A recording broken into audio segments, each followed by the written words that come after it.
Muy buenas tardes a todos y a todas. Bienvenidos al programa cultural de la exposición Auschwitz, no hace mucho, no muy lejos, que como bien saben se expone actualmente en la Fundación Canal. Muchas gracias de nuevo por su asistencia, es un honor poder contar con ustedes en el día de hoy. La conferencia que vamos a escuchar esta tarde será pronunciada por Robert Jan van Pelt y lleva el título La arquitectura del horror.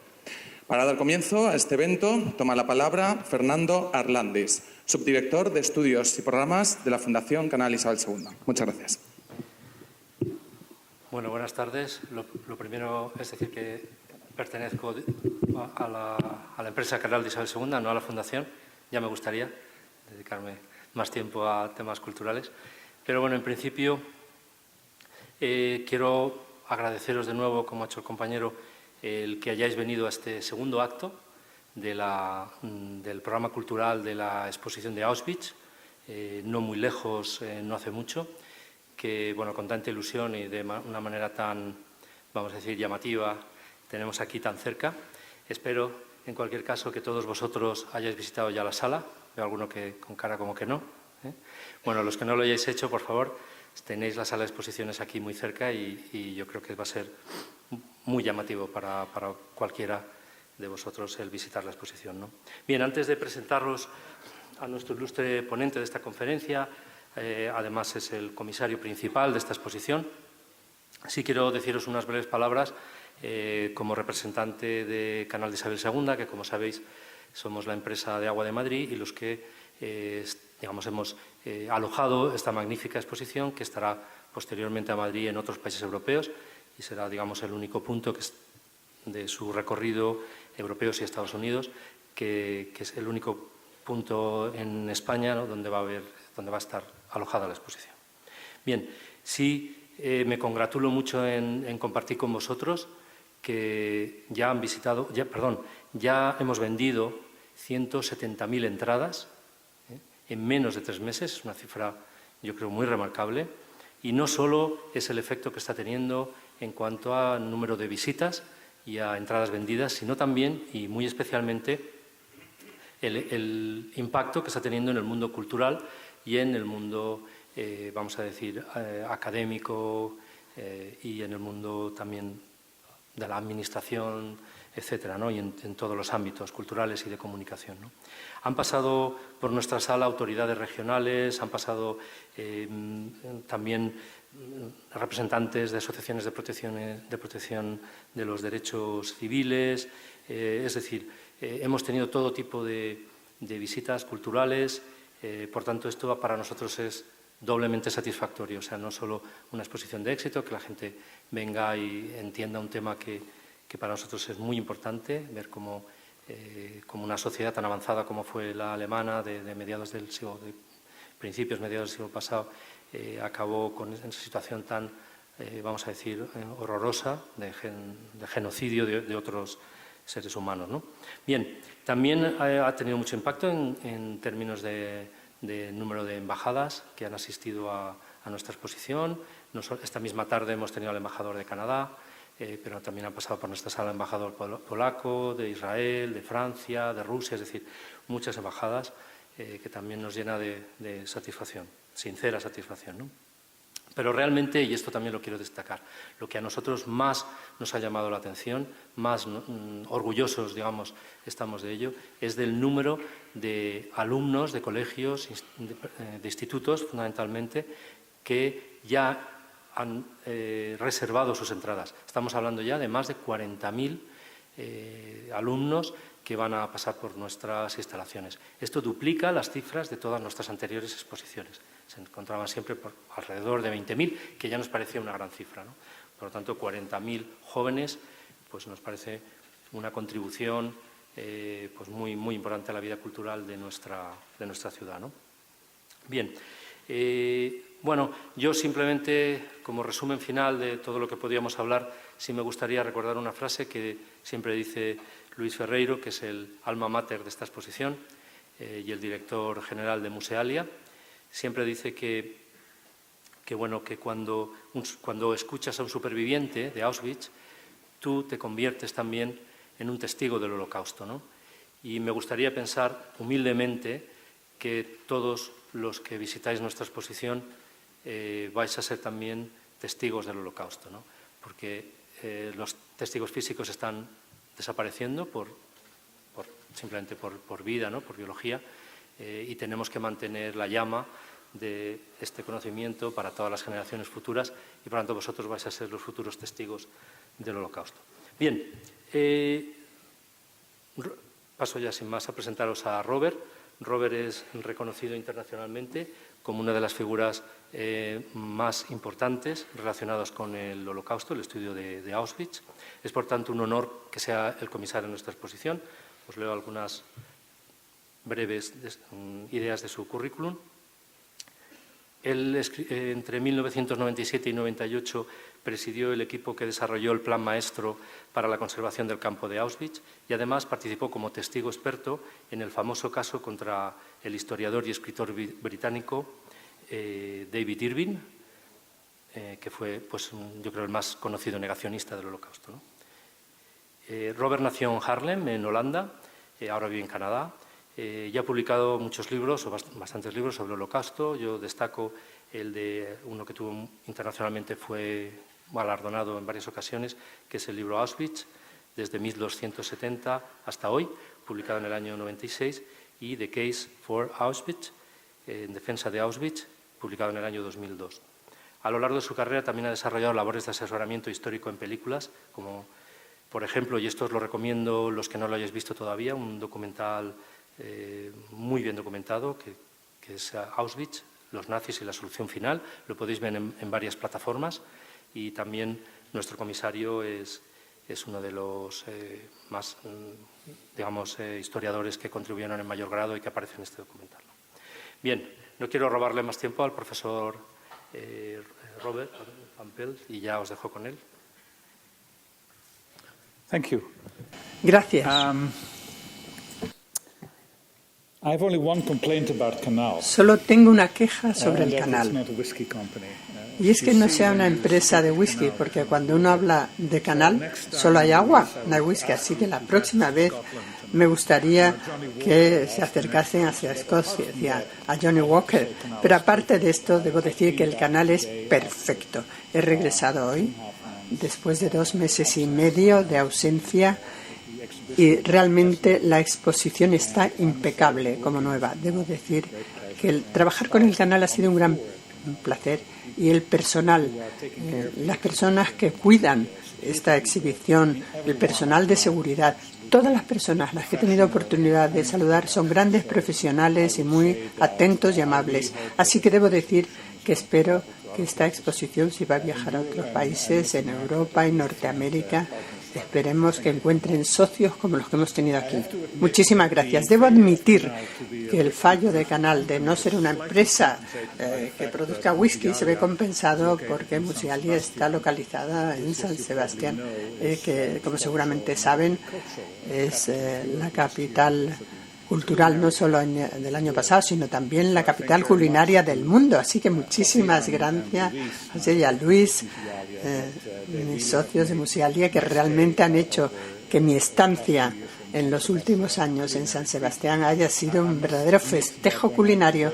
Tengo que admitir que hay que entender que hay una cosa que siempre pasa en España, es que bueno, cada vez es más difícil irse. Gracias a la cocina española, a los caldos españoles, he descubierto que realmente es un gran país en relación con la alimentación y la cocina. Es un placer. Vamos a empezar mi conferencia. No sé cómo funciona la tecnología, pero parece ser que tenemos en la pantalla lo que yo quería, porque voy a hablar sobre la exposición. Espero que hayan podido ver esta exposición, y quiero mostrarles algunas cosas de la exposición e intentaré darles los antecedentes en cuanto a algunos de los objetos que aquí se muestran. Hay aquí un vagón de los años 30, de 1930. Está realmente fechado en 1939, 40, 44. Tenemos además, como pueden ver, un mapa del área del campo de concentración. Vemos en la parte central el campo de Birkenau, la primera vez que fue dibujado por un arquitecto en 1941. Los planes originales, de los que ahora se sabe, se conoce como la puerta de la muerte. Muchas personas llegaron hasta Birkenau y pocos volvieron a salir de aquella puerta. El modelo, es decir, la maqueta del Birkenau, esta maqueta también está en la exposición. Un modelo también de lo que era un crematorio, todos realizados por mis alumnos en Canadá. Otra maqueta de crematorio, porque había dos tipos de crematorio, el 2 y 3 eran los más grandes, el número 4 y 5 que eran algo más pequeños.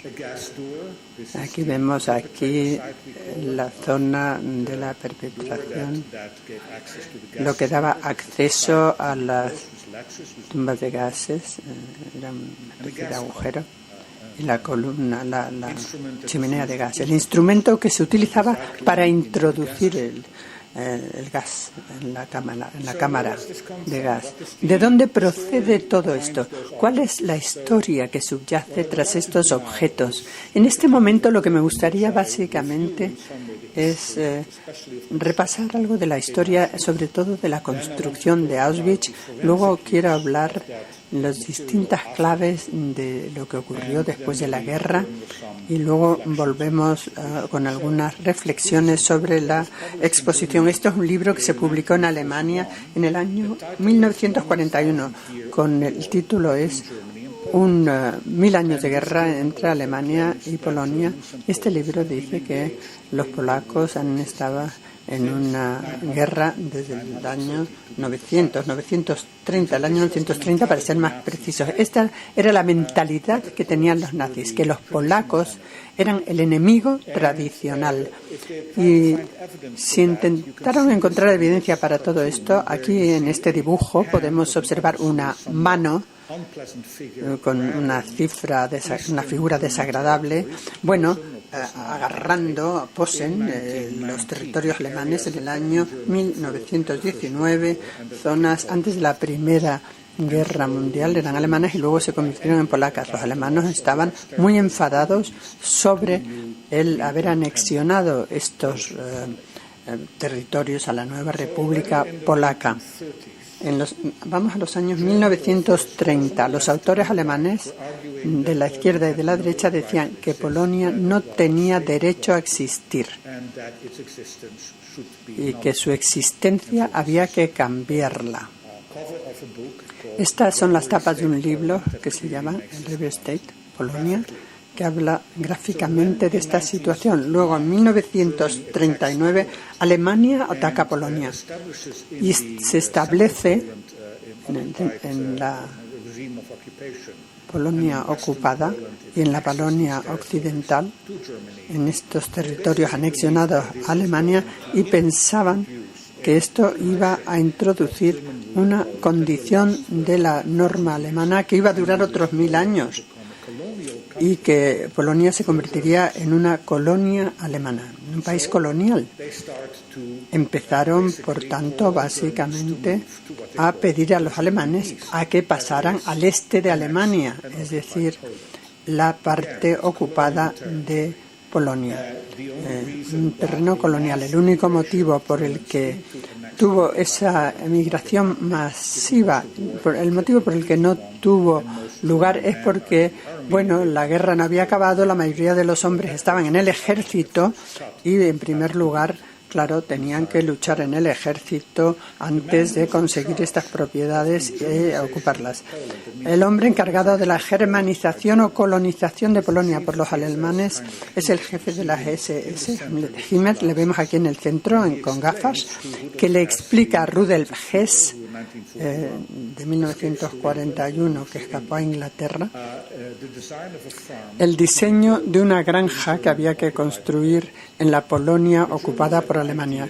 Los alemanes tenían la idea de que iban a reconstruir radicalmente Polonia para que encajase perfectamente, para que pudieran vivir allí los alemanes. Los alemanes, que en principio se les permitió trasladarse a Polonia en el año 40 o 41, todavía los que estaban en Alemania todavía no les han permitido porque los alemanes estaban luchando en el frente y esa era la preferencia. Pero ya en aquel momento hubo evacuados de la Europa del Este de 1939, ya se les invita a salir de Stalin Europe, de los países bálticos, del este de Polonia y norte de Rumanía, y estos alemanes se les realoja en estos territorios ocupados. Todas estas flechas son personas que acuden hacia la zona negra, que era el territorio polaco. Los planificadores y arquitectos alemanes empezaron a planificar nuevas ciudades, nuevos pueblos, nuevas granjas, básicamente un plan para reproducir el territorio alemán en Polonia, incluso hablando de nueva forestación, plantando árboles alemanes en Polonia. Con esa reforestación. Un personaje clave en toda esta operación son las dos personas que vemos aquí debatiendo sobre esta maqueta, Fitzbrach-Rubaitz, que es el gobernador de un distrito de Perselicia, y él es el hombre al que se le ha asignado la tarea de germanizar esa parte de la Polonia anexionada que también incluía Occidentium, esa ciudad polaca que ya había sido también, incluía Auschwitz. Y el hombre al que se dirige, que está a su derecha, a nuestra izquierda, es Konrad Mayer, que es el principal diseñador de todos estos territorios. Debaten un modelo del pueblo que se va a construir, si la guerra va bien, a 15 kilómetros de Auschwitz. De acuerdo con esto, los alemanes en 1940 ya hablaban de Auschwitz. Para la mayor parte de los alemanes era un proyecto de desarrollo, un proyecto colonial, una ciudad que iba a tener y que había tenido un pasado alemán y que iba a tener un futuro también alemán. No estaban pensando en ese momento en campos. Vamos a hablar de Auschwitz. Este es el mapa del siglo XVI, la ciudad de Auschwitz, Zetoriensis, una descripción. Este era un territorio que estaba en la frontera entre Alemania y Polonia. Era una zona fronteriza que se había pasado de oeste a este, había pertenecido al reino polaco en un momento dado, en parte había sido parte del Sagrado Imperio Romano, luego volvió a ser polaca, austrohúngaro, y luego en el siglo XX se convirtió en parte del nuevo Estado independiente polaco y en 1939 se convirtió en parte del Tercer Reich. Viendo este mapa vemos que hay muchísimos ríos en estas zonas, todos esos azules. El más importante lo vemos aquí en Auschwitz, hay muchísima agua que procede de los Cárpatos y esto es muy importante más adelante en nuestra historia. La ciudad de Auschwitz había sido una ciudad polaca en terreno alemán. Quiere decir que había sido fundado por un noble polaco, por un alemán, a mediados del siglo XIII. Funcionaba sobre el derecho alemán, es decir, que tenía leyes municipales alemanes, no polacas. Y esto, para los nazis alemanes, en 1940, decían que siempre había tenido un pasado alemán, ya que lo consideraban una ciudad alemana, ya que Auschwitz seguía a la ciudad de Foswenshin. O sea que encontraban justificación a todo esto en el sentido, pero siempre había sido territorio polaco. Resulta que la legislación municipal en realidad era la que se había copiado de Alemania. En el siglo XIX, la ciudad de Auschwitz, que es el nombre polaco, era muy famosa porque era una intersección ferroviaria muy famosa que conectaba básicamente Viena hacia Cracovia, por supuesto, y es una ciudad austrohúngara, Galicia, y también tenía una conexión con Berlín y Varsovia en la Polonia rusa, una ciudad importante, por supuesto, que conectaba los tres principales imperios, el alemán, el austrohúngaro y el ruso. Es decir, que en este sentido era una ciudad bien conocida, era un cruce de fronteras y muchas personas, sobre todo judíos, que acabaron trasladándose a Estados Unidos a final del siglo XIX y principios del XX, cruzaban a través de Auschwitz, Oswiecim. El nombre polaco es Oswiecim, pero por debajo aparece el nombre alemán Auschwitz. El nombre alemán Auschwitz tiene una historia que es mucho más antigua que la anexa, cuando se anexó a Alemania en los años 40. Aquí vemos el castillo, el puente, un castillo medieval, una ciudad habitada principalmente por judíos, como muchos de los de la zona.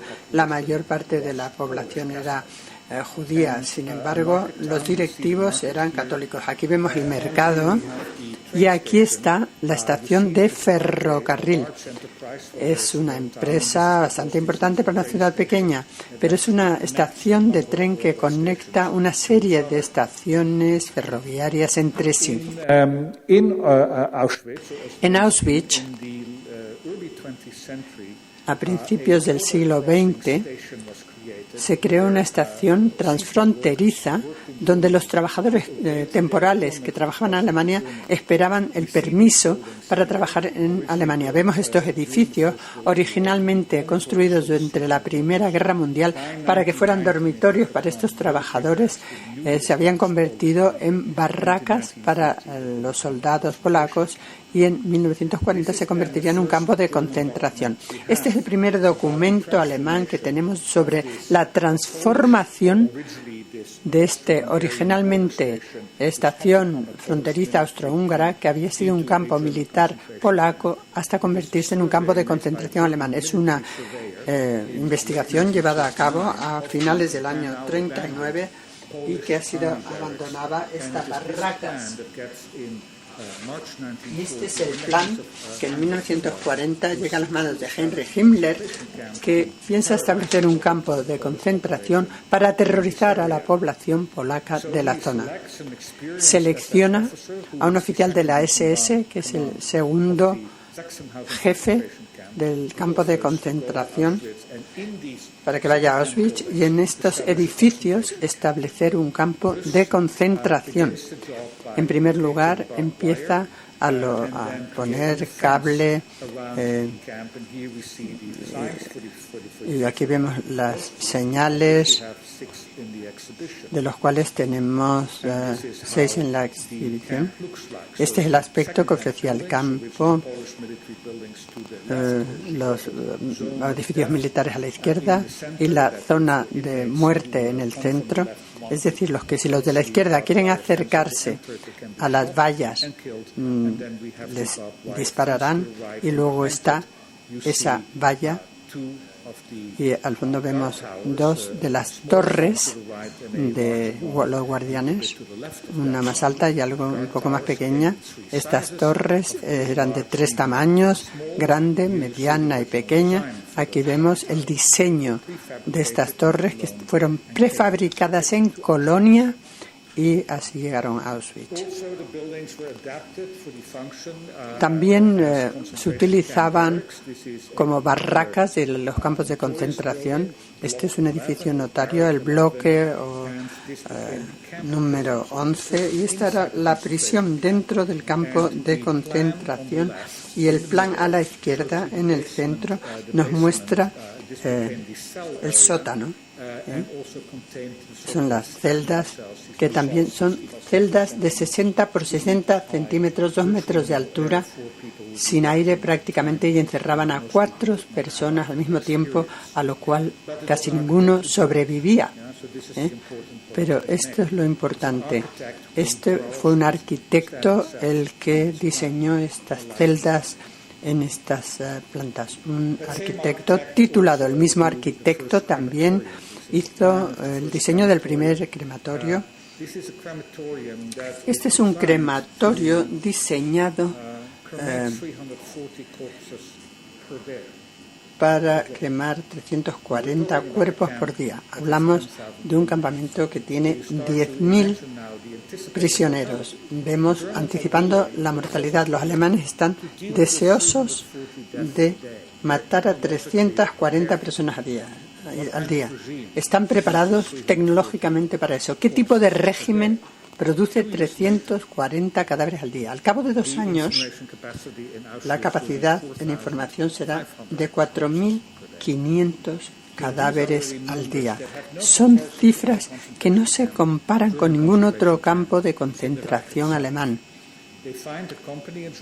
Se encontró una empresa en Alemania que se especializa en diseñar hornos, pero también barcos empezaron en la industria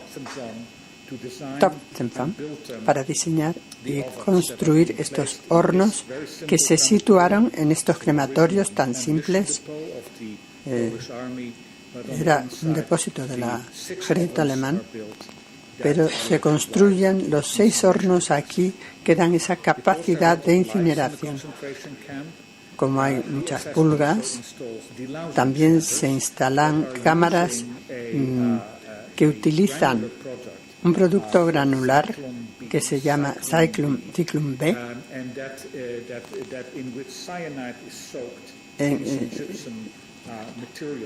con un cierto material. Si vemos el número 4,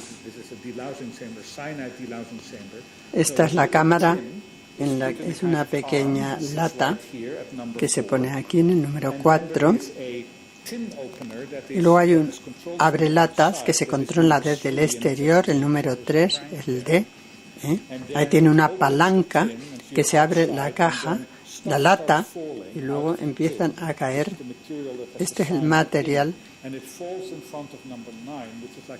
y cae bajo el número 9, que es como un secador, o sea que el aire caliente que hace del material granular que cae en un pequeño plato, que es el número 6. Básicamente este es el equipamiento instalado en Auschwitz en 1940 y que se adaptará también a matar humanos. En principio estas son las latas básicamente que vemos y que se utilizan en Auschwitz de 1940 para matar pulgas. En 1941 Himmler decide que la inmigración de los alemanes de Rumanía, llegarían de gente que se iría a vivir a Auschwitz. Y ahora tienen la tarea de ayudar a estas personas a situarse en esta empresa. Son granjeros y ahora vienen a Auschwitz. Tienen que hacer una nueva vida en estas granjas polacas y desea crear una granja experimental en la zona alrededor del campo de concentración utilizando mano de obra de prisioneros. Los prisioneros se utilizan básicamente para crear una granja, para facilitar una granja experimental, para que construyan graneros, para ayudar a estos granjeros de Rumanía a iniciar una nueva vida. Al mismo tiempo, en Auschwitz hay una gran empresa que se llama Auschwitz, la segunda mayor empresa del mundo, la más grande de Europa. Es un mapa de una planificación en una revista industrial. Auschwitz, en el centro en blanco, indica que es una área para nuevos desarrollos. Y lo que es interesante para ellos es que cerca hay muchísima agua y el carbón, el agua, etcétera, son los materiales para la goma. Eran líderes y había cal y lima, la goma sintética en la industria. Querían invertir 6.000 millones de marcos en esta pequeña ciudad en 1941. Esto atrae mucho dinero a Auschwitz y cuando llega el dinero a cualquier economía pueden ocurrir cosas bastante extrañas. Una de ellas es que vemos que la empresa se encontrar a personas dispuestas a vivir en Auschwitz, ya que es una pequeña ciudad polaca. Himmler les permite básicamente a contratar a un diseñador a un urbanista para diseñar un nuevo Auschwitz que merezca la pena para los alemanes sofisticados que tienen que trasladarse a estas zonas subdesarrolladas polacas. Es como una ciudad modelo, un modelo piloto para la urbanización de Polonia. Solo quedaron en planes porque la guerra no había terminado y no lo podían construir, pero en Auschwitz hay urgencia dada la construcción de la fábrica. Con mucho dinero disponible, de hecho, los arquitectos contratados están desarrollando toda una serie de planes urbanísticos para Auschwitz, construyendo esta grandísima fábrica y la construcción de la ciudad se empieza.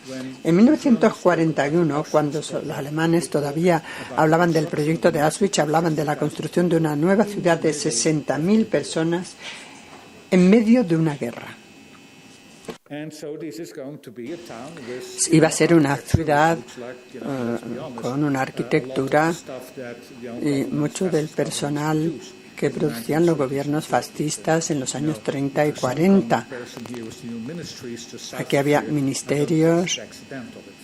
No creo que fuese accidental. Es el mismo estilo arquitectónico que imponía el poderío nazi en la población.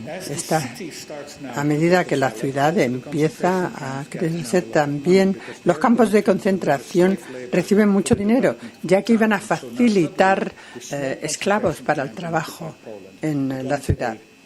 O sea, que se convierte en una gran empresa. Tienen una oficina arquitectónica muy seria. Vemos a todos los arquitectos de Auschwitz aquí ante su oficina, porque el campamento se puede ampliar, y aquí en el centro el arquitecto principal del campo, Karl Bischof, a su izquierda su arquitecto Walter de Jaco, es el hombre que por fin diseña las cámaras de gas de los crematorios. Y los crematorios, aquí en la segunda fila,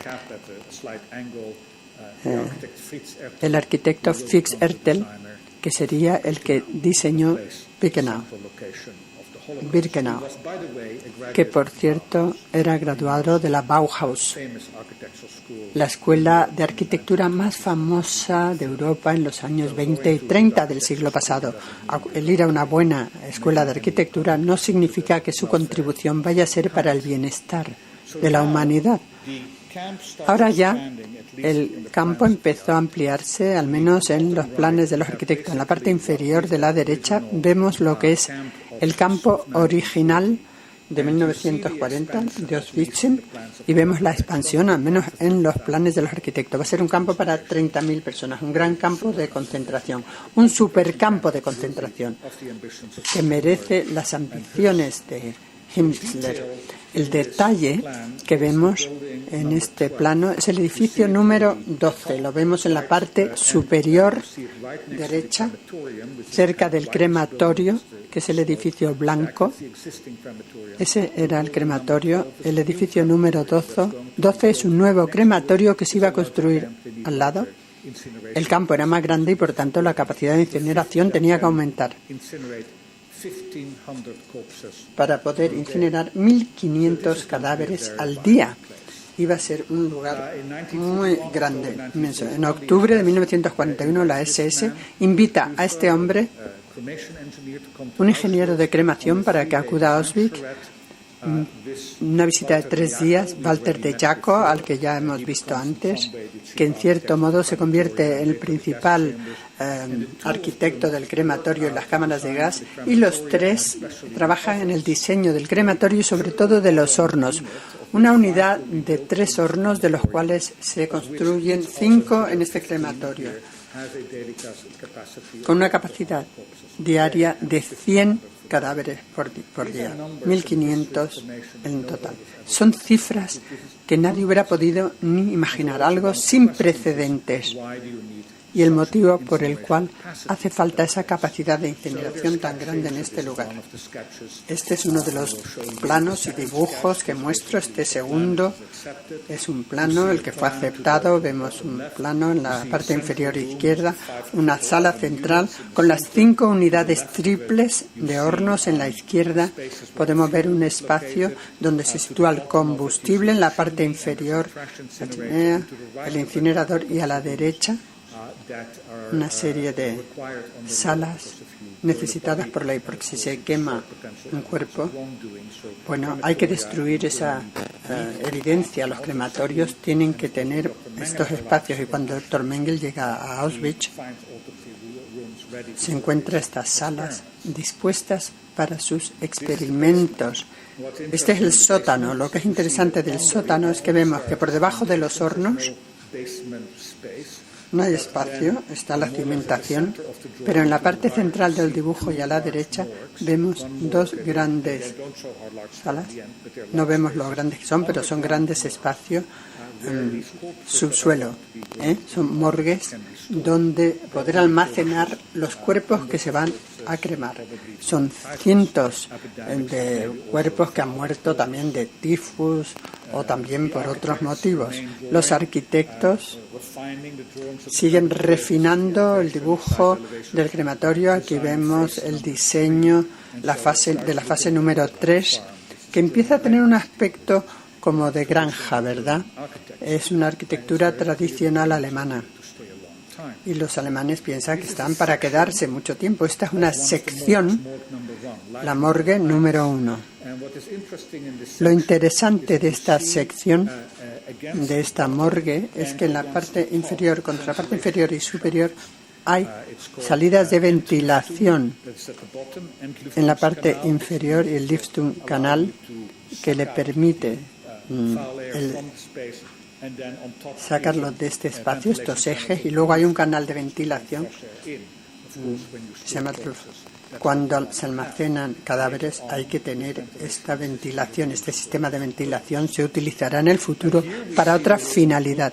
Aquí vemos los planos originales. El edificio número 12 está a la derecha, aunque no esté indicado, pero si recuerdan estaba justo en esa zona a la derecha.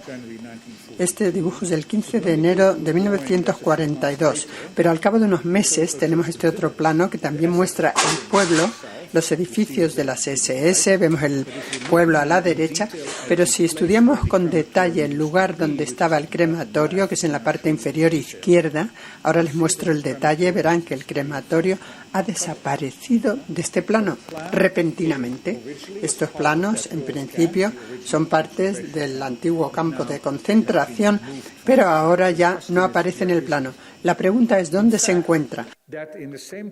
De hecho, el crematorio ha aparecido en otro plano, en otro campo. El crematorio está ahí, el mismo edificio exactamente con las mismas dimensiones, pero está en el rincón de este plano. Y este es un plano que se llama el campo de prisioneros de guerra de Auschwitz. En otro campo en Auschwitz. Es uno de los campos más antiguos de Auschwitz, Birkenau. ¿Y por qué han trasladado los alemanes el crematorio de una parte del campo a otra? Vamos a hablar de Birkenau. Aquí vemos el plano de la zona del campo de concentración. Vemos que cerca de la línea azul de la derecha vemos el campo original de Auschwitz, tal y como estaba en 1940. Con el crematorio había que construirlo, pero en la parte central, en Birkenau, vemos el nuevo campo que se llama Birkenau. Birkenau significa bosque, que es la zona. Está cerca de Birkenau. Y este es el campo de Birkenau cuando se visita hoy. Es un bosque de abedules. Es un campamento creado como un campo de prisioneros de guerra para los prisioneros de guerra alemanes. Este es el primer dibujo que Bertot produjo en octubre de 1941. Aquí está de nuevo el graduado de la Bauhaus, un joven que nunca había construido nada en su vida. no tenía ninguna experiencia. El segundo plano, cambios importantes. Se observan ahora en la parte de la izquierda. Hay una zona. Este es el diseño básico y se convertirá en el centro de lo que nosotros llamamos el Holocausto. Esta es la puerta de la muerte diseñada para este lugar y de la que tenemos una reproducción. Y es uno de los símbolos más notorios del Holocausto y que también está en la torre fuera de este edificio. El diseño para el PW, que ve como los hordas descendientes de los hunos de la Edad Media. Esta es una página de una publicación que tenemos en la exposición. Nos habla de la Edad Media y luego dice que el ejército soviético es igual. Simplemente son unos modernos. Estos soldados no merecen ningún acomodo. El campo de prisioneros de guerra que se diseña para los prisioneros de guerra no tendrán los nuevos estándares en cuanto a cómo debe alojarse a los prisioneros de guerra, que es por parte del ejército que los mantiene cautivos. Es más bien una zona como para alojar animales. Son lugares en los que 3 personas están en una superficie de 2 por 2 metros, 3 uno encima de otro, es decir, que hay 9 personas y las capacidades a medida que suben el 33% pasan de 3 a 4 personas en cada una de estas plataformas. 4 personas en 2 por 2 metros. Y por supuesto no hay agua corriente ni calefacción. Y Polonia es un país frío, por supuesto, ni aislamiento, por supuesto. Son el infierno, vamos. Piensan que no merecen mejor alojamiento según las SS porque son los descendientes de los hunos. Son los hunos modernos según los alemanes. No sé cómo ocurre, pero este es un diseño de un establo para caballos. Los establos para caballos también se importaron a Auschwitz cuando se quedaron sin ladrillos para construir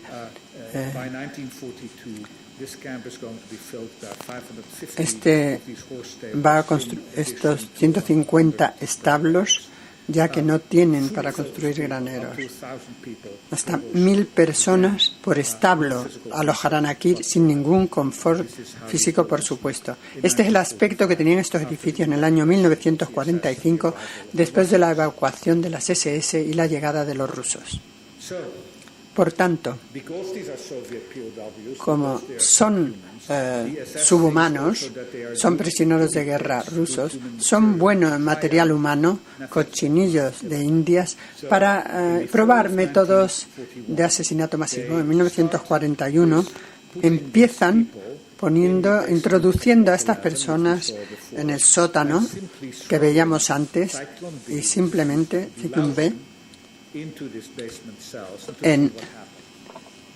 para ver qué ocurre. Y la SS nota que la gente muere muy rápidamente, no fácilmente. Antes lo que se usaba para despiojar, ahora lo utilizan para matar personas. Las SS están estudiando a ver cuáles son los mejores medios para la aniquilación masiva de seres humanos. Auschwitz experimenta con el cianuro, otros campamentos también. Y en cierto modo, si van a ocurrir, estarán basados en estos métodos.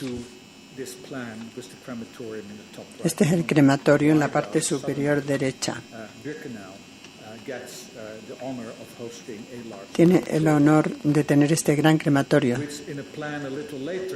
En otro plan más adelante hay 2, ahora están conectados a las líneas de ferrocarril a la izquierda. Ahora tiene una capacidad de 3.000 cadáveres por día en Birkenau. Y vemos el detalle de los planos. de repente, cómo hemos pasado el crematorio a un campamento que realmente es temporal. Vemos los dos crematorios en la parte de izquierda y derecha y observamos las chimeneas a izquierda y derecha en el detalle de esta fotografía. Y aquí vemos la fotografía en su totalidad tomada en el año 1944. Lo que observamos es que hay personas que llegan a Auschwitz. La mayoría acabarán en estos dos edificios. Pero ya no son prisioneros de guerra, son judíos. Los judíos habían sido parte de la población de Auschwitz, como decía antes, pero los judíos habían sido arrojados de Auschwitz por fuera de Auschwitz, porque iba a ser una ciudad puramente alemana y por tanto los judíos habían sido trasladados a un gueto al norte de la ciudad, Auschwitz. En Auschwitz ya no había judíos. A finales de 1940 no quedaban judíos. Hasta el año 40 los alemanes intentan resolver el problema judío a través de la emigración, enviándoles a los países que reciban a sus judíos. Este dibujo nazi nos muestra que otros países tampoco querían a los judíos alemanes y entonces cuando conquistaron Polonia se encuentran con los judíos polacos, que había, Estados Unidos rechazado la entrada de judíos en su país en los años 30. Y como los nazis decían, como otros países no están dispuestos a recibir a los judíos y no podemos enviarlos a Madagascar porque la Marina no controlaba el Atlántico, empezaron, a matar a estos judíos. Empezaron a matarles.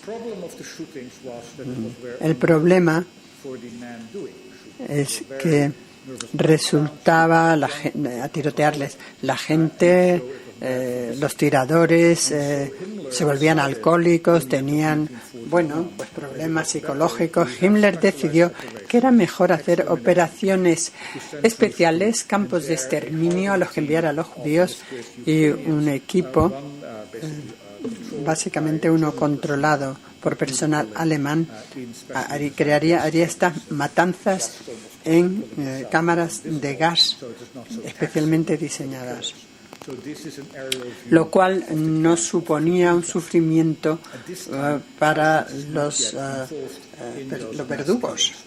O sea, que Auschwitz se especializa en estas matanzas masivas de judíos. Había sido llevado antes a los judíos a campos de concentración, pero no les gustaba.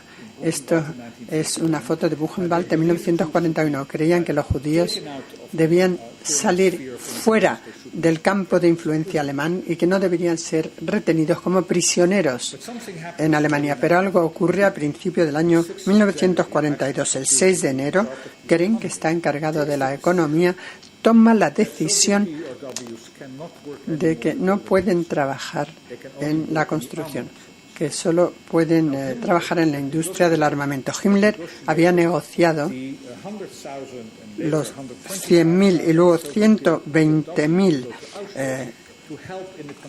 prisioneros rusos para que fueran a Auschwitz para trabajar allí. De repente pierde esa mano de obra. Solo acuden 10.000 y estaban construyendo Birkenau. La mayoría habían fallecido. Tiene una gran urgencia para encontrar una gran mano de obra de reemplazo para los rusos que ya no iban a acudir a Birkenau. Y por tanto, el 20 de enero de 1942, en la conferencia de Balchen, le pone telegrafía al comandante de Auschwitz. Al cabo de 5 días ya no va a recibir prisioneros rusos, de ahora en adelante recibirá judíos, prisioneros judíos. En ese momento los judíos habían sido arrestados en toda Europa. Se les manda a campamentos, etcétera.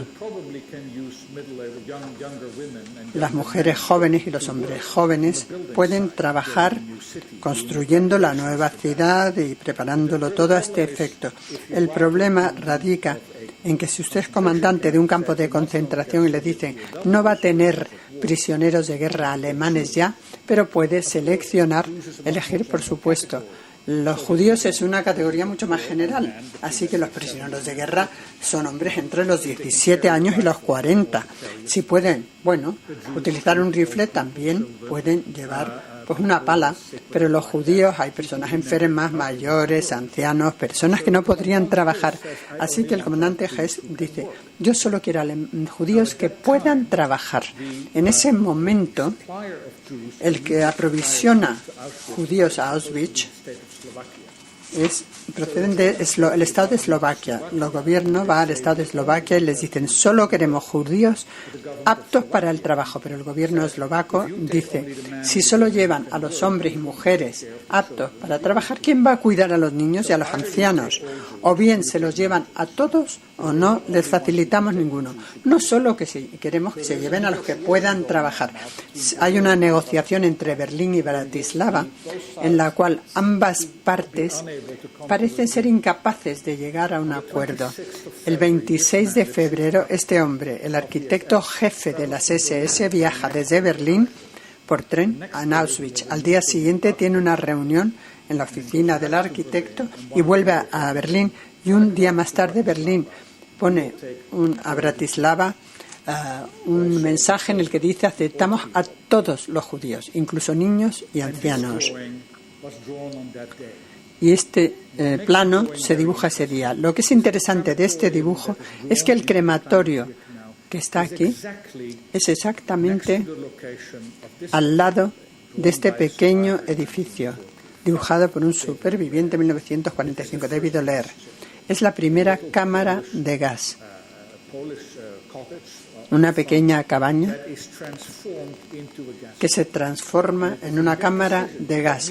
Y en esa reunión, el 27 de febrero, donde el arquitecto jefe de las SS de Berlín llega a Auschwitz y toma la decisión de instalar una cámara de gas en Birkenau para los judíos procedentes de Eslovaquia que no puedan trabajar.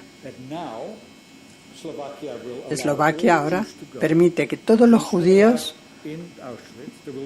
se trasladen a Auschwitz, se seleccionará a los que puedan reemplazar a los prisioneros de guerra rusos y los que no pueden reemplazarles serán liquidados en estas cámaras de gas. Esto significa que la decisión de la matanza de judíos es una decisión de tipo práctico, una decisión práctica que se toma dado el hecho de que el gobierno eslovaco no está dispuesto a cuidar a los niños ni a los ancianos judíos.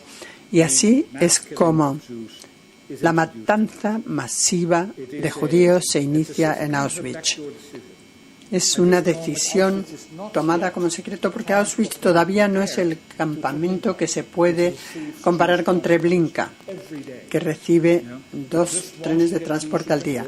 Solo quiere judíos que puedan trabajar y llegan también con niños y ancianos. Al cabo de unos meses, las matanzas de Auschwitz tienen tanto éxito y las SS de Auschwitz tienen un éxito tan extraordinario en este sentido y la ciudad no se puede construir porque están a mediados del año 42, los alemanes no están ganando la guerra, que Himmler acude a Auschwitz. Esta es una foto tomada el día que llega a Auschwitz discutiendo los planos y dice que durante la duración de la guerra, hasta que ganemos, podemos seguir liquidando judíos en Auschwitz, ya sean útiles para el trabajo o no. Esa decisión, la matanza de judíos, ya no es simplemente práctica y se convierte en una política. A nivel político también la decisión se toma de construir 4 crematorios. Aquí vemos Birkenau, el crematorio número 2, a la derecha el crematorio número 3, a la izquierda la vía del tren que trae a los judíos a Auschwitz, y en la centro izquierda está los crematorios número 4 y 5, que tienen capacidad combinada de 4.500 cadáveres al día. Así que ahora, básicamente, sobre la decisión simplemente de permitir que lleguen los judíos porque ya no hay prisioneros de guerra rusos, ahora son la liquidación, la matanza de los judíos son la actividad principal de este campo. Y en la construcción se adapta, el número 8 y el número 2 se adaptan para convertirse en una sala para desvestirse, un vestuario, y la número 10, que está en la parte inferior izquierda, y la número 1, que tenía el sistema de ventilación ya instalado y que se convertirá en la cámara de gas. Este es el dibujo del que ya hemos hablado. Este es el diseño del número 1.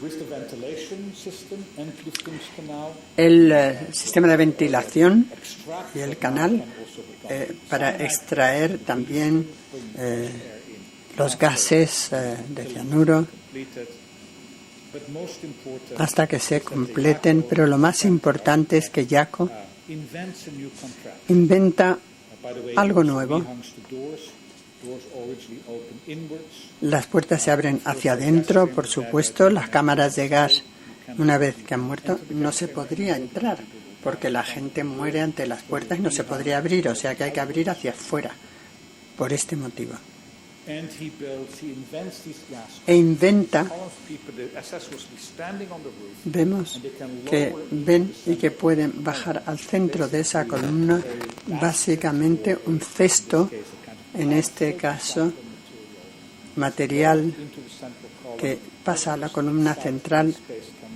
Los prisioneros no interfieren con esto, el gas surge a partir de ahí y al cabo de 15 minutos, cuando ya han muerto todos, se puede volver a subir por esta columna y el material desechado, el sistema de ventilación, entonces se puede poner en marcha y la limpieza al cabo de 15 minutos de la cámara de gas puede empezar.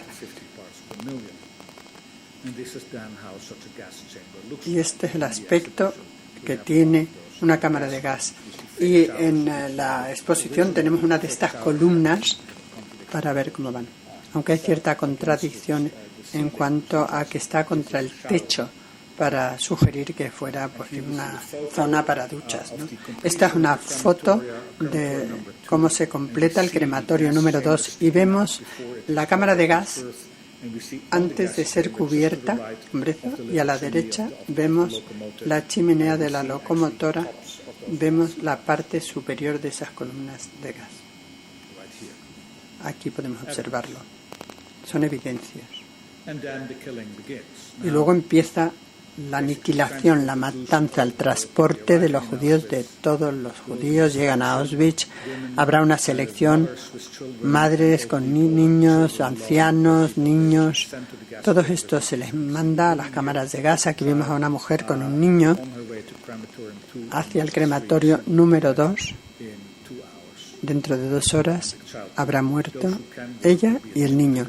Los que pueden trabajar se les admite al campo, esto se les envía al campamento, y esto es el aspecto que tiene al cabo de 1 hora después de haberles limpiado de pulgas, etc. Aquí vemos a los jóvenes camino de las cámaras de gas. Este es el crematorio número 3. Este es el crematorio número 3 y el crematorio número 3 en la parte posterior. Estas personas en media hora estarán todas muertas. En la sala, el vestuario, personas en el interior, protección, personas que van a ser gaseadas.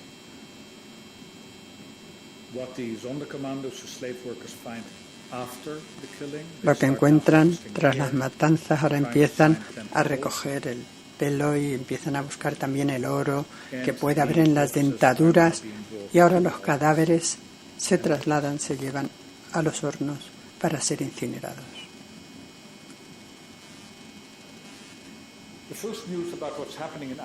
Las primeras noticias de lo que ocurre en Auschwitz llegan en el año 1944 al mundo libre gracias a este hombre y a Auschwitz Wetzler. Se escaparon del campo. La comunidad judía no han sido deportados todavía. En el verano de 1944 llegan a Estados Unidos, donde dibujan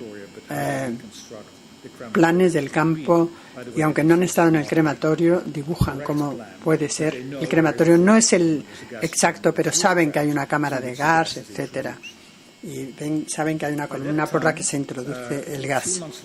Al cabo de algunos meses, en el mes de enero de 1945, los rusos liberan Auschwitz e inician una investigación forense.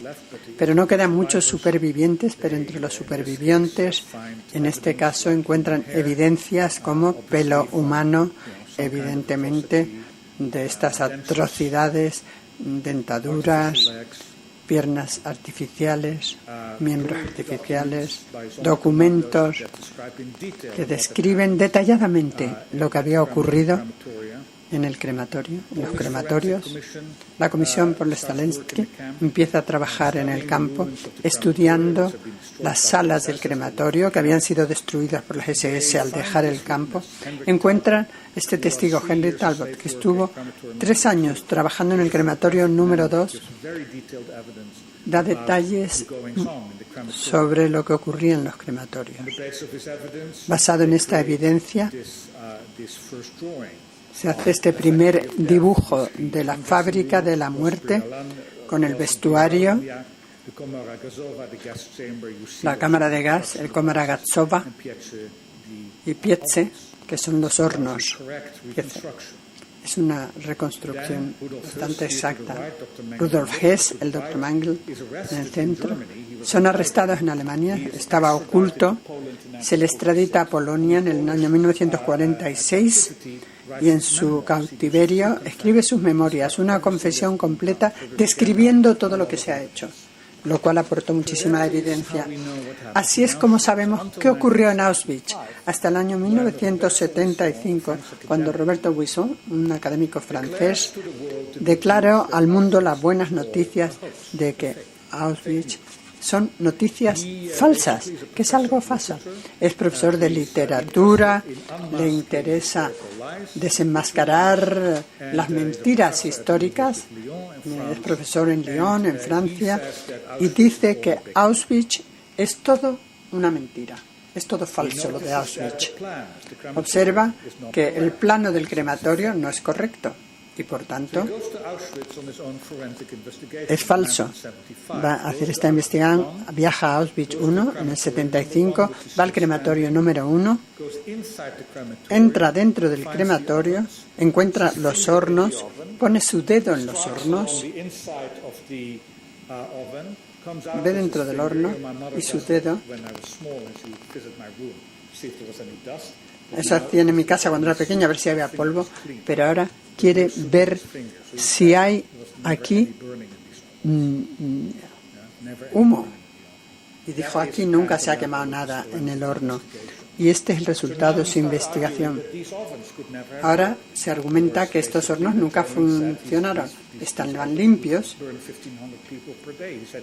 Decían que podían quemar a 4.000 personas, 500 personas por día. Ahora invoca la física para decir que nunca pudieron funcionar. Encuentran un aliado en un alemán que vive en Canadá. Se llama Ansundo. Publica material neonazi del mundo, el más importante, que ahora tiene una casa de publicidad negando todo lo que es el Holocausto. Zundel, el problema de Zundel es que si se revisa la historia hay que encontrar un historiador que te apoye. Básicamente, David Owen, el escritor británico, es un compañero de viajes potencial. Ha escrito un libro que se llama La guerra de Hitler, como vemos. En esta Hitler's War, David Irving había dicho que Hitler adoraba a los judíos y que se había matado a judíos a escondidas de Hitler. Matanzas no autorizadas, según él. Sindel y esta persona básicamente dicen que seguramente Irving puede ser el historiador que dé el sello de aprobación a esta historia para hacer una revisión histórica. En 1985, Sindel se le juzga en Canadá por mentir, por la falsificación de lo que fue el Holocausto. Hay un segundo juicio en el 98 y Folison, el asesor de Sindel, decide que van a luchar porque en Estados Unidos siguen gaseando a la gente de forma legal con cianuro y utilizan estas cámaras. Y pregunta quién es el ingeniero de Maryland y Missouri, y encuentra a Fred Luchter, un ingeniero de Maryland, de Massachusetts.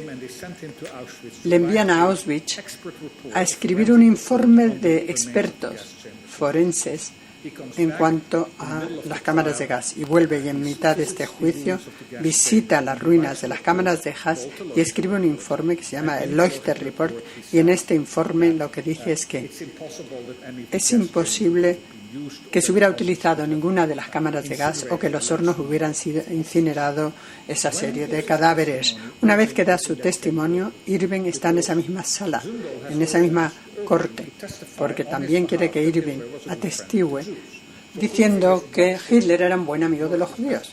Irving da su testimonio, está convencido de que Leuchter tiene razón, y básicamente cuando él testifica, apoya lo que dice Leuchter y dice: este es el mayor descubrimiento de la historia. Tenemos pruebas científicas endosando el Leuchter Report, y ahora empieza a dar su autorización como historiador a esa locura, a esa falsedad. Esto es lo más que han conseguido los que negaban el Holocausto. Dicen que Auschwitz no es distinto de las fábricas de cadáveres de la Segunda Guerra Mundial. Se les había acusado, los ingleses habían acusado a los alemanes de que fabricaban jabón con los cadáveres ingleses. Luego se descubre que esta era propaganda británica. Y bien dice, esto es lo mismo. Auschwitz es igual que las historias de las fábricas de jabón de la Primera Guerra Mundial. Son noticias falsas. Aquí tenemos las empresas de jabón, el Kaiser, como señala a un soldado alemán que dice, ahí es donde va a acabar.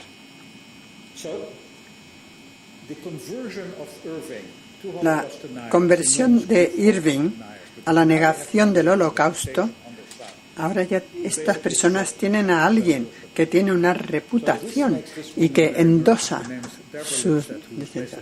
David Statut ha estudiado estos que niegan el Holocausto, escribió el libro Negando el Holocausto. No solo porque ha hecho, sino porque ha dado su aprobación, Irving, a ese fenómeno de la negación del Holocausto. En 1996, Irving decide, denunciarla por libelo, por sus acusaciones. Y Auschwitz va a ser central para este caso porque la negación está basado en que él endosase el hecho de que los que negaban las matanzas de Auschwitz, aquí vemos mi libro sobre Auschwitz con Deborah Ward, para escribir un informe de expertos en los cuales yo cojo el informe Leuchter y todo que habían escrito los negacionistas y todas las alegaciones que se habían hecho por los rusos y los polacos en el año 45 y 46, es decir, revisitar el trabajo de los análisis de los polacos, de los análisis que se hicieron en el año 45 y revisitando e interrogando, por así decir, a esta persona que todavía estaba vivo pero no puede testificar. Yo estudié cuidadosamente todo lo que se había hecho en los años 45, 46 y 47.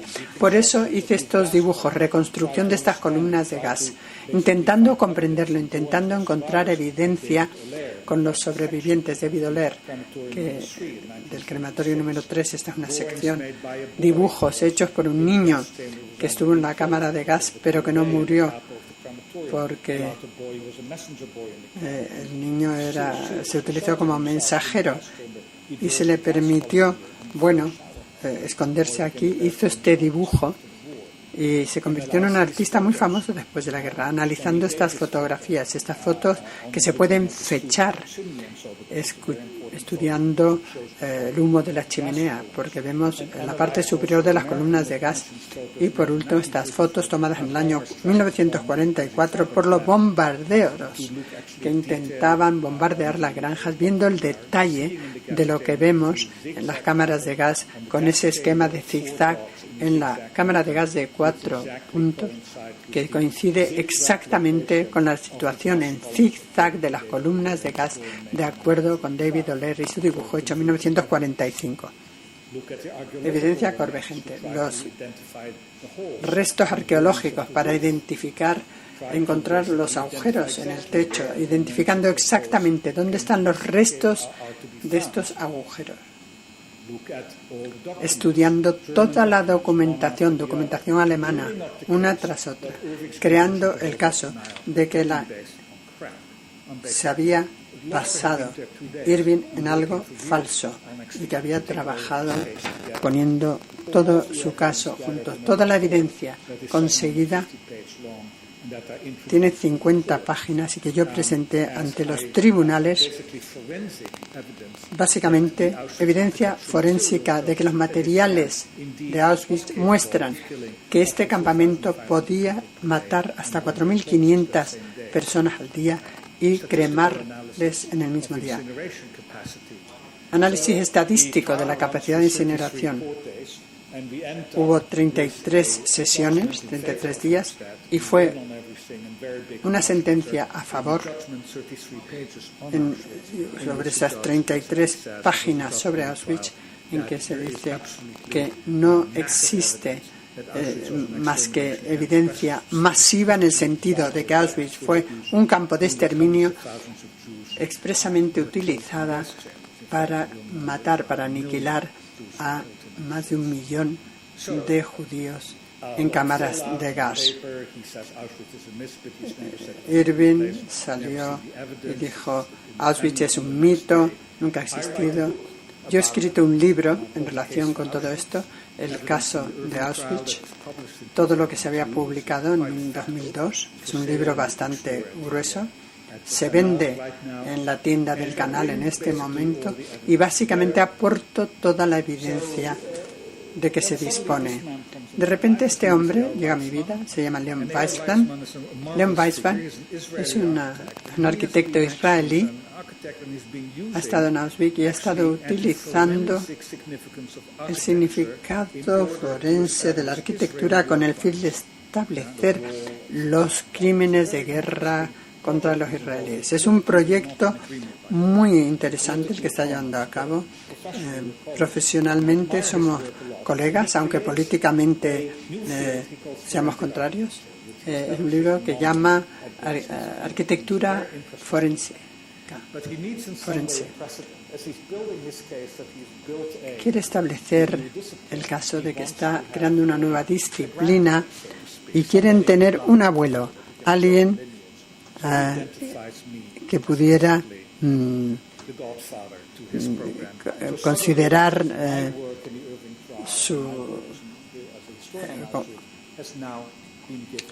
y se le ha dado, digamos, una dimensión forense.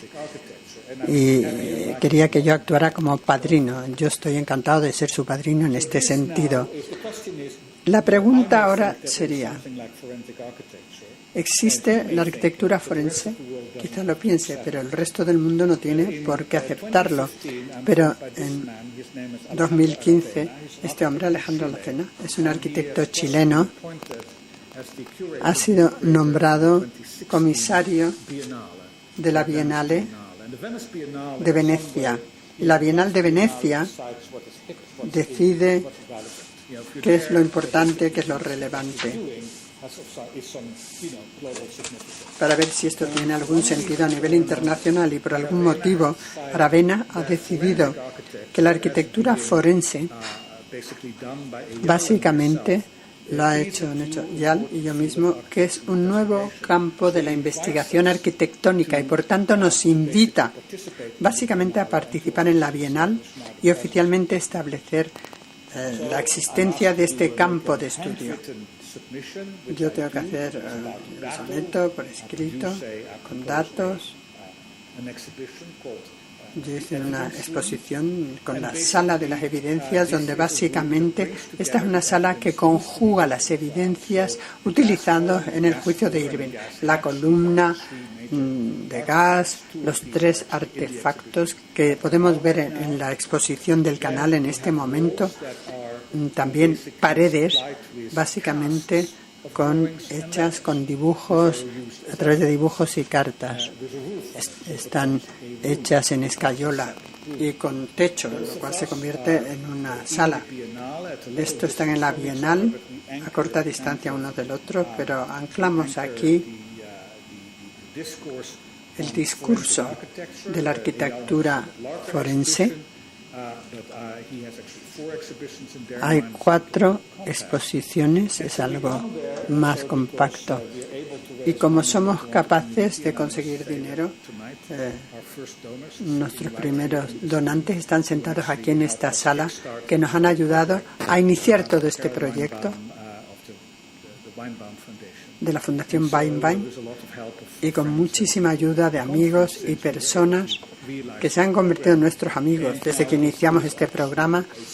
Y ahora mismo este es un resumen de la evidencia arquitectónica de Auschwitz como campo de exterminio, y que está en el Museo de Toronto en la actualidad. Quiero mostrarles aquí, estamos llegando al final, este es el dibujo que nos muestra cómo era. Y este, por supuesto, está hecho, es la forma forense de mantener la evidencia, es decir, el mantenerlo en vaciados de piezas de yeso o escayola. Por supuesto que esto tiene mucha importancia en la actualidad, porque hoy tenemos una situación muy distinta a la que teníamos hace 2-3 años. Cuando Arvena me llamó en el mes de julio de 2015, y a partir de ese momento han tenido lugar las elecciones norteamericanas. Noticias falsas, fábricas de jabón, de tal manera que ya no sabemos distinguir lo cierto de lo falso. Esta es la realidad en la que vivimos ahora. Pero, por extraño que parezca, todo el tema de lo que es la verdad, negando el Holocausto, ¿cómo sabemos lo que sabemos? ¿Son noticias falsas o no? ¿Existen o no? Esto se ha convertido en un problema internacional. La negación del Holocausto realmente puede asentarse en las mentes. Y esto es triste, muy triste. Mi trabajo es irrelevante en esta situación, pero no lo es. Y no lo es. Y por tanto Auschwitz, como piedra de toque de la verdad contra la gente que lo quiere negar, porque la negación del Holocausto es la negación de Auschwitz.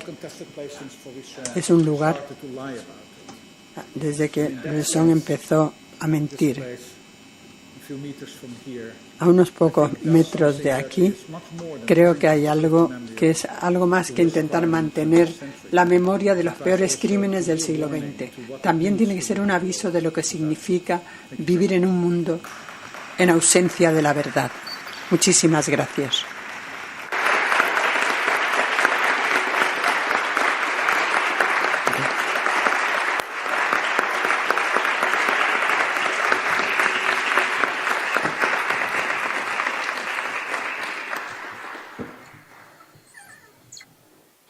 Bueno, abrimos el turno de preguntas para el profesor. Muchísimas gracias.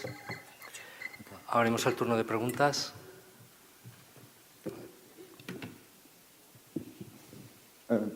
Hola, buenas tardes. Mira, quería hacerte una pregunta.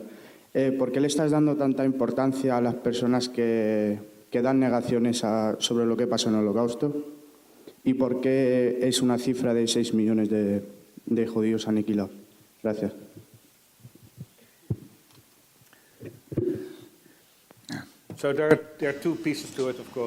Son 2 motivos. El por qué es importante esta negación. La negación de Auschwitz es parte de la negación del Holocausto. Los que niegan el Holocausto están diseñados estratégicamente en los años 70.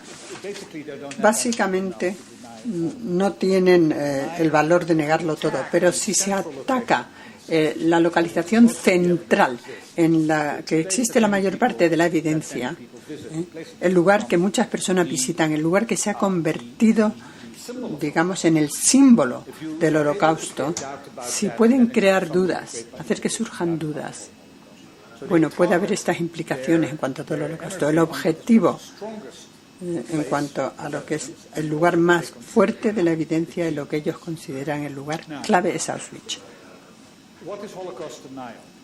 ¿Qué es la negación del Holocausto? Vamos a suponer durante un momento que efectivamente el Holocausto no hubiera existido, que todo ha sido una falsificación. La pregunta sería, ¿quién lo ha imaginado y por qué? Evidentemente por los judíos. ¿Y por qué? Bueno, pues para echar a los palestinos de su tierra, porque el Holocausto entonces se ve como una justificación de la existencia del Estado de Israel, y entonces también para sacarle a los alemanes millones de marcos.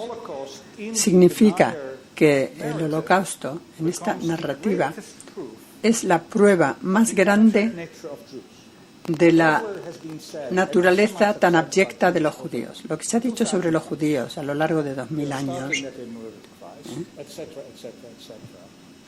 sobre que fueron los que mataron a Cristo, etcétera, de alguna forma se ve aumentada por ese libelo tan increíble de que los judíos han hecho esa creación del Holocausto y que yo soy parte de esa estafa tan grande. Para los que no sois judíos, aquí seáis rehenes nuestros, rehenes de nuestra manipulación como judíos,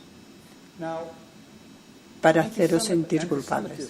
El antisemitismo, alguien puede pensar que el antisemitismo tiene que estar justificado, pero sabemos que el antisemitismo seguramente es uno de los venenos más grandes que haya producido la civilización nunca, porque hemos visto sus resultados, hemos visto el genocidio que ha tenido lugar.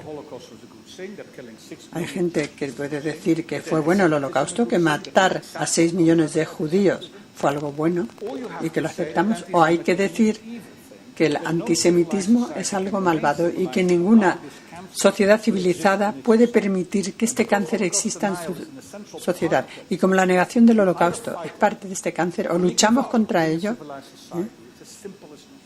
o dejamos de ser una sociedad civilizada. No lo digo para protegerme a mí mismo, es para protegeros a vosotros precisamente, a los que no sois judíos. En cuanto a los 6 millones, la cifra de 6 millones ha quedado establecida de formas diversas. Hammond dijo en 1945, cuando se le preguntó todavía cuántos judíos se habían matado, era el hombre encargado de las deportaciones, y él dijo alrededor de 6 millones. Y luego, posteriormente, básicamente, los historiadores han intentado ver si puede haber más fuentes que nos aporten una cifra. El lugar en que nací, en Holanda, sabemos exactamente hasta el último momento cuántos judíos vivían ahí. En Francia, en Dinamarca, Noruega, Italia. En esos países tenemos cifras exactas de los judíos que viven ahí. El problema está en Polonia, Unión Soviética. Ahí es donde hay las grandes diferencias en estas estimaciones. Por ejemplo, en la Unión Soviética, los judíos, bueno, se pudo matar a judíos que no eran judíos. En Polonia, los judíos polacos que pasaron hacia los territorios ocupados por los soviéticos en 1939 acabaron siendo deportados por los soviéticos en 1940 a Siberia. Pero no tenemos las cifras exactas. Si hacemos análisis demográficos e históricos de las listas de deportaciones, etcétera, podemos decir que la cifra más baja que se justifica históricamente, cualquier historiador o un especialista en demografía basado en la evidencia puede hacer una estimación de que la cifra puede ser de 5,1 millones. Si bajamos por debajo de esto ya no hay hechos, entonces ya se trataría de fantasías, y la cifra más alta serían 6,5 millones. Entre uno y otro, digamos que los 6 millones son una cifra aproximada bastante cercana a la realidad. Utilizamos 6 millones. De esos 6 millones, 4 millones conocemos sus nombres. Se han podido identificar a 4 millones con sus nombres. A veces es difícil porque el nombre se recuerda escrito de una forma, en yiddish escribe distinto que en polaco, o sea que hay que hacer muchas comprobaciones. Pero hay 4 millones de judíos de cuyos nombres disponemos y 2 millones de cuyos nombres no disponemos. Gracias. Vale, según el Comité Judío Americano, la cifra mundial de judíos en 1933 es de 15.315.359. Y en 1948 la cifra aumenta a 15.753.638. ¿De dónde llega ese aumento? ¿Se han aniquilado alrededor de 6 millones? I just, people can say things, can make statements. I mean, there's absolutely no relationship to the facts as I know them. So, either you Hay cosas que no tienen relación con los hechos. A lo mejor usted sabe algo de lo que yo sea ignorante, que llevo estudiando 30 años. Pero no creo que yo pueda. Vamos a tratar solo con los hechos y no comentarios que se puedan lanzar. Para el profesor Robert.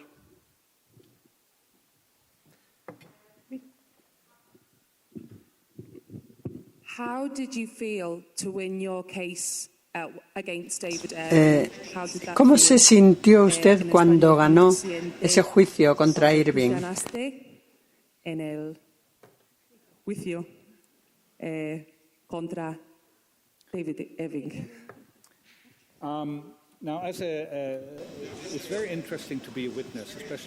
Resulta muy interesante ser testigo, sobre todo testigo en el sistema anglosajón. Si han visto películas americanas sobre juicios, es una batalla entre los dos lados y las dos partes tienen la misma oportunidad de plantear sus argumentos, etc. Y cuando vemos Ley y Orden o cualquier otra película sobre el sistema anglosajón, vemos que el testigo está atacado por el otro lado y se suelen desintegrar en 2 minutos esos testigos. Yo estuve 5 días siendo atacado por Irving.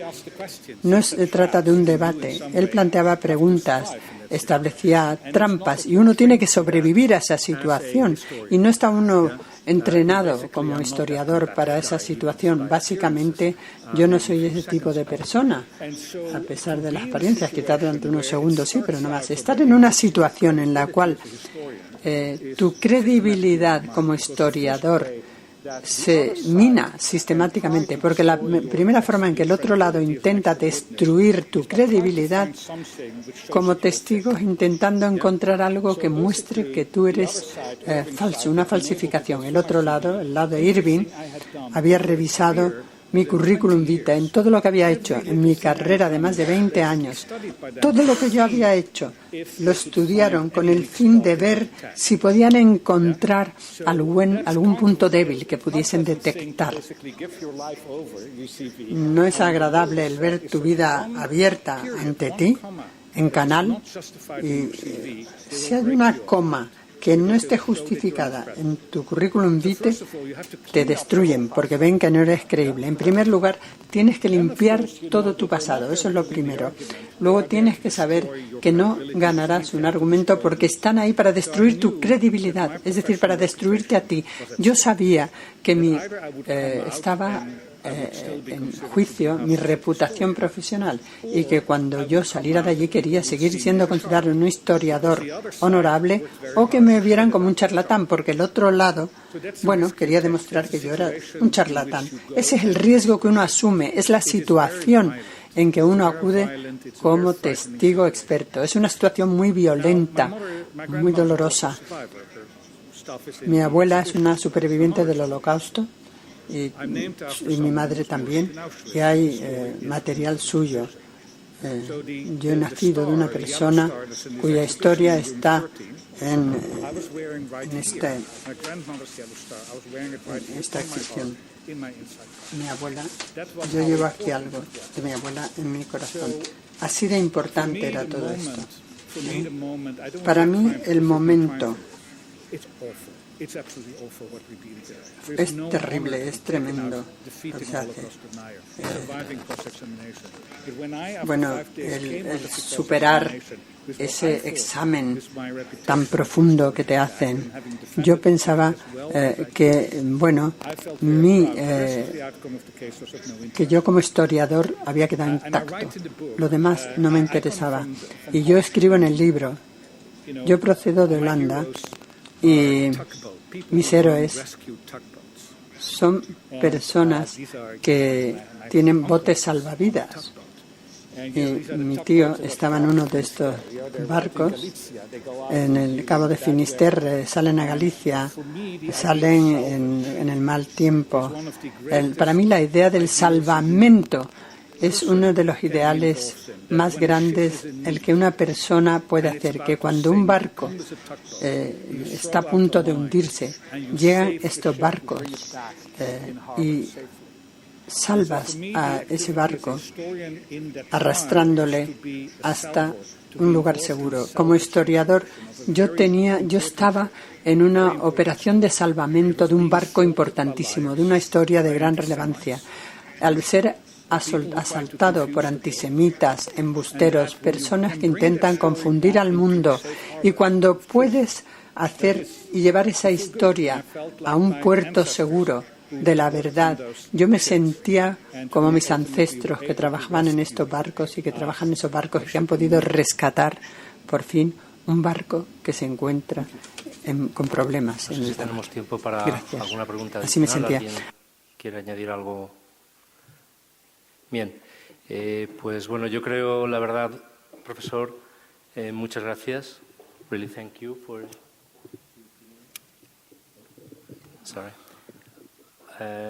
Yo creo que realmente estas jornadas son muy necesarias y quizás los que estamos aquí somos testigos de que todavía tenemos mucho trabajo que hacer y de sentirnos orgullosos por lo que estamos haciendo ahora mismo. Yo os pediría un fuerte aplauso para el doctor. Thank you.